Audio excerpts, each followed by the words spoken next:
Hello everyone, good morning. কেমন আছো তোমরা সবাই? মিষ্টিস ব্লগের নতুন একটা ভিডিওতে তোমাদের সবাইকে স্বাগত জানাচ্ছি। আজ শনিবার, এখন সকাল 9:30 মতন বাজে। আমি এখন চলে এসেছি রান্নাঘরে, সকালের খাবারটা করছি।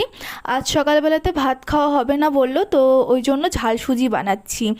তো ঝাল সুজিটা আমি এর আগে রেসিপি শেয়ার করেছি, তোমরা দেখে নিও। যদি না দেখে থাকো তাহলে আমাকে বলো, আমি তোমাদের সাথে আরেকবার না হয় রেসিপিটা শেয়ার করে দেবো। আর এই দিকটাতে দেখো, আমার মা সমস্ত সবজি কেটে দিয়েছে, মানে আজকেও আমার মা সমস্ত সবজি কেটে দিয়েছে আর আমি রান্না করব। আজকে রান্নার দায়িত্ব আমারই রয়েছে, মানে আমারই রয়েছে বলতে আমি নিয়েছি সকালবেলাতে রান্নার দায়িত্বটা। সকাল দুপুরে আমার মায়ের শরীরটা না খুব একটা ভালো না, ঘাড়ে প্রচণ্ড ব্যথা হয়েছে, সেই জন্য মা আমাকে এগুলো গুছিয়ে দিল। আমি বললাম তুমি তাহলে আমাকে গুছিয়ে দাও, আমি রান্নাটা করে নিচ্ছি, তোমার আর রান্না করতে হবে না। সকালে তো আজকে ঝাল সুজি করেছিলাম, তো ঝাল সুজিটা খেয়ে নিয়ে তারপরে আমি দুপুরের রান্নাটা বসিয়েছিলাম। দুপুরের রান্না বসানোর আগে সমস্ত জিনিসপত্র কেটে আর কি হাতের কাছে গুছিয়ে নিয়েছিলাম, যাতে রান্নাটা তাড়াতাড়ি হয়ে যায়। তো আজকে দুপুরবেলাতে না অনেক রকম রান্না হবে, কিন্তু সব কিছুই সিম্পল। তেল মশলা বা মশলা বাটাবাটি এই সমস্ত ঝামেলা থাকবে না, গুঁড়ো মশলা দিয়েই হয়ে যাবে। তো ভাইয়ের জন্য করলাম আজকে ডিমের ঝোল, পাতলা লঙ্কা চেরা ডিমের ঝোলটা।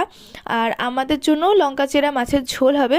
তো মাছটা মা এখানে ধুয়ে দিয়েছে ভালো করে, আর আগে থেকে না মা লবণও মাখিয়ে রেখেছিল। তো আমি এবারটাতে হলুদ মাখিয়ে নেবো, নিয়ে এবারে মাছটা ভেজে নেবো। আজকের এই ব্লগটাতে আমি তোমাদের সাথে রান্নার ভিডিওটাই শেয়ার করছি, যে আমি কী কী রান্না করেছিলাম। রেসিপিও আমি শেয়ার করছি না। তো কালকে রাতেও জানো তো আমার মা এই মাছগুলো রান্না করেছিল, এরকম পাতলা লঙ্কা চেরা ঝোল। আমরা যার কাছ থেকে মাছ নিই কম বেশি, মানে এই ধরনের মাছগুলো, জ্যান্ত জ্যান্ত মাছগুলো যে আমাদের দিয়ে যায়, তো উনি পেলেই না আমাদের বাড়িতে দিয়ে যায় এসে। তো পরপর দুদিন দিয়ে গেছে, আর অনেক মাছও রয়েছে। কালকে রাতেও আমরা খেয়েছিলাম, আজকেও করা হচ্ছে। আর এই মাছগুলো জানো তো, মানে যখন রান্না করি আমরা তখন খুব একটা বেশি কড়া করে ভাজি না, আবার খুব একটা বেশি নরমও থাকে না, এই হালকা করে ভেজে নিই। তো ডিমের ঝোলটা আমার হয়ে গেছে, ডিমের ঝোলটা নামিয়ে নিয়ে আমি মাছগুলো ভেজে নিলাম। এবারে বাদবাকি যে মাছগুলো আছে ওগুলোও ভেজে নেবো। এরপরে আমি অল্প করে তেলের ভিতরে জিরে ফোড়ন দিয়ে দিয়েছি, শুধু জিরে ফোড়ন দিয়েছি, শুকনো লঙ্কা দিইনি। তারপরে আমি এই পাতলা পাতলা করে কেটে রাখা আলুগুলো দিয়ে দিলাম, লবণ আর হলুদ দিয়ে ভেজে নেবো। তারপরে এর ভিতরে জল দিয়ে দেবো, দিয়ে ওটা ফুটিয়ে নেবো। আর এদিকে যখন ভাতটাও প্রায় হয়ে গেছে, আর একটা দুটো রান্না আছে, তাহলেই কিন্তু রান্না বান্না কমপ্লিট হয়ে যায়। তো ঝোলটা যখন ফুটে উঠবে না, তখন এর মধ্যে আমি লবণ হলুদ দিয়ে দিয়েছি। আর তোমরা চাইলে জিরের গুঁড়ো দিতেও পারো, নাও দিতে পারো। তারপরে মাছগুলো দিয়ে রান্নাটা করে নিতে হবে।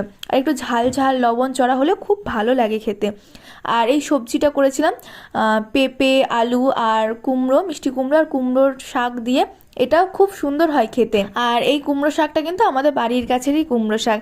তো আজকের মোটামুটি রান্না বান্না শেষ। আর একটা হয়েছিল মাছের তেল ভাজা। আজকের ভিডিওটাও এখানে শেষ করছি। মাছের তেল ভাজার ভিডিওটা আমার করা হয়নি বলে আমি দেখাতে পারলাম না।